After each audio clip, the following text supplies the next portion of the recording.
Assalamualaikum warahmatullahi wabarakatuh. Kembali lagi ke channel saya, Yudan Fauzi. Kali ini saya akan menjelaskan sedikit materi mengenai mesin bubut konvensional. Sebelum kita membahas mesin bubut konvensional, alangkah baiknya kita mengetahui dulu apa sih itu mesin bubut.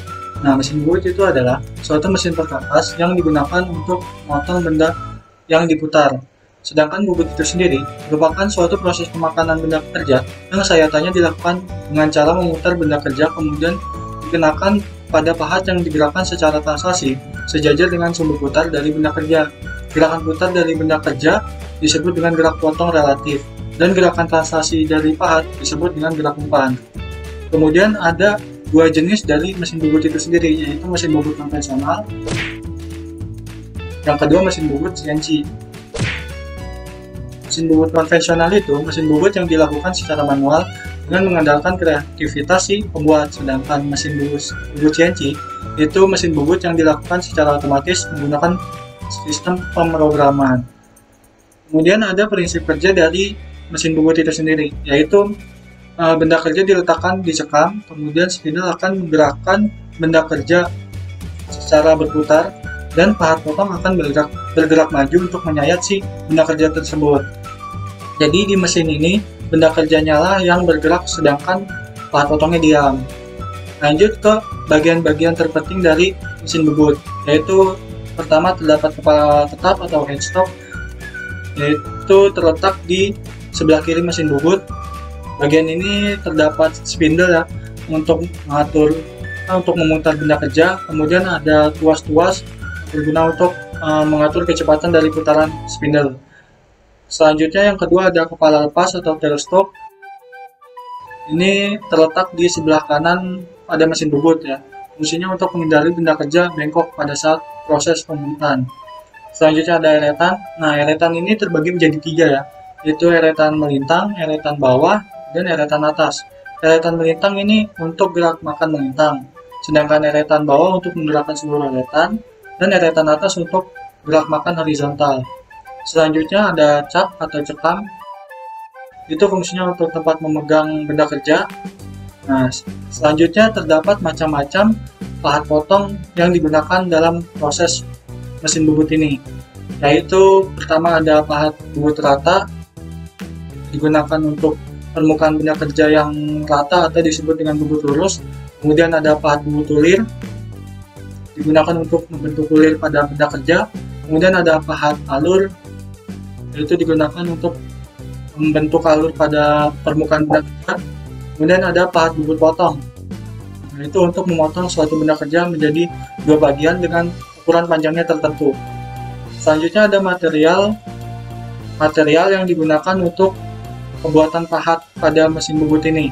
Dari yang terkuat yaitu intan, merupakan alat potong yang paling keras dengan ketahanan aus yang superior. Kemudian ada boron nitrate kubus atau CBN, yaitu material ini dapat mempertahankan kekerasannya pada suhu lebih dari 1000 derajat Celcius. Kemudian ada cermet, ini terdiri dari partikel keras berbasis titanium. Selanjutnya ada keramik. Keramik ini bukan logam, tapi keras dan dapat mempertahankan kekerasannya pada suhu tinggi. Selanjutnya ada karbida. Ini mempunyai sifat kekerasan yang tinggi pada berbagai tingkatan suhu, konduktivitas termalnya yang tinggi, dan modulus yang juga tinggi. Kemudian ada paduan tuangan ferro, itu memiliki kemampuan melumasi yang baik, tahan korosi, serta mencegah pengelasan atau penempelan material benda kerja pada bagian tepi mata pemotong. Selanjutnya ada HSS. Unsur paduan yang digunakan untuk membuat material HSS ini adalah wolfram atau tungsten, kemudian ada kromium, kemudian vanadium, molybdenum, dan kobalt. Unsur-unsur paduan ini akan memberikan sifat kekerasan panas, ketahanan aus, dan kekuatan pada si HSS tersebut. Selanjutnya yang terakhir ada baja karbon. Baja karbon ini mengandung 0,8 sampai 1,3% karbon, terus sekitar 1% mangan, dan 0,1 sampai 0,4 silikon. Selanjutnya ada macam-macam pembubutan yang dilakukan, yaitu pertama pembubutan rata, itu mengurangi diameter awal benda kerja menjadi diameter yang diinginkan. Selanjutnya ada pembubutan muka atau face cutting ya, mengurangi panjang benda sesuai dengan keinginan. Selanjutnya pembubutan dalam atau boring, itu memakan bagian dalam diameter benda kerja. Selanjutnya pembubutan alur, itu proses pembubutan yang bertujuan untuk membuat celah dengan lebar dan kedalaman tertentu pada benda kerja.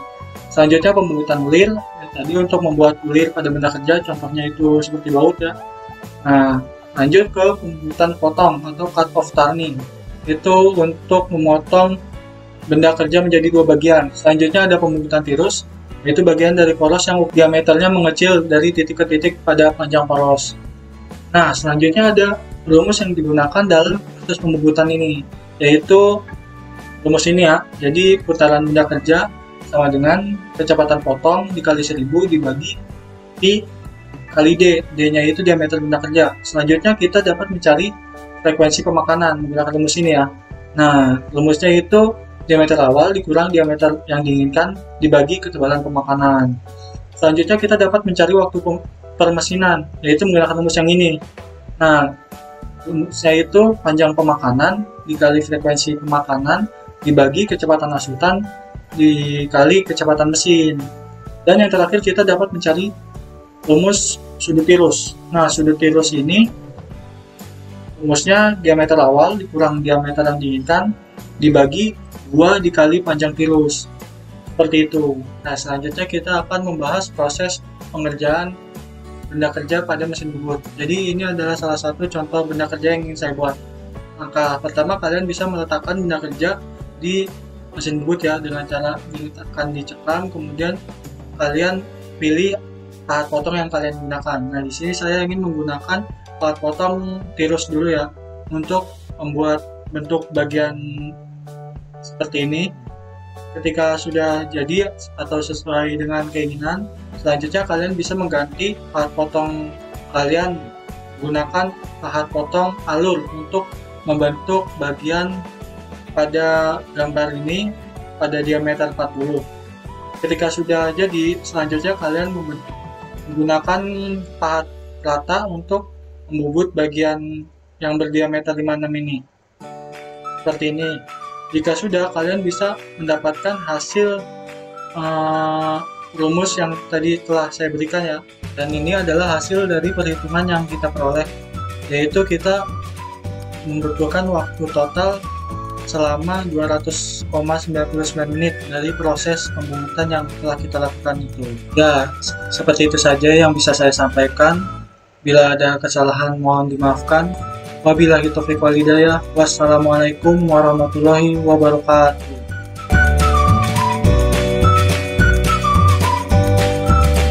Selanjutnya ada pembubutan tirus.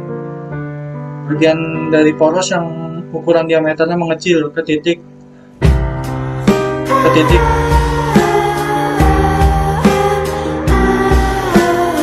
Nope. Selanjutnya ada pembubutan tirus. Itu bagian dari poros yang ukurannya diameternya